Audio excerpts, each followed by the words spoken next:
నేను చాలా కాలం ఇదే వేదిక మీద చాలాసార్లు చెప్పాను. అంటే ఇది మనం నిన్న సభలో కూడా మాట్లాడమని చెప్తా ఉంటే, ఇది మనం ఇళ్ళలో కానీ పండగ కాదు, పండగ చేసుకునే సంబరాలు చేసుకునే సమయం కాదు, చాలా బాధ్యతగా ఉండే సమయం. ప్రజలు చాలా చాలా ఎక్కడెక్కడి నుంచో మారుమూల నుంచి, ఎక్కడ యుఎస్ఏ నుంచి వచ్చి కూడా ప్రాణాలు కోల్పోయి, అసలు రాత్రనక పగలనక తిండి తినక ఒక్కొక్కరు పనిచేసిన విధానం ఇవన్నీ కదిలించేసినాయి.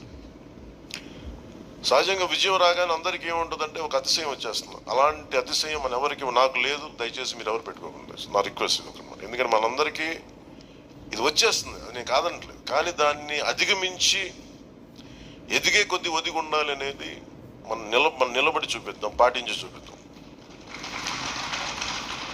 ఎందుకంటే నిజంగా జనం అలసిపోయారు. ఒక కొత్త తరహా రాజకీయం చూద్దాం, పాత విలువలతో కూడిన రాజకీయం చూద్దాం. అది మనం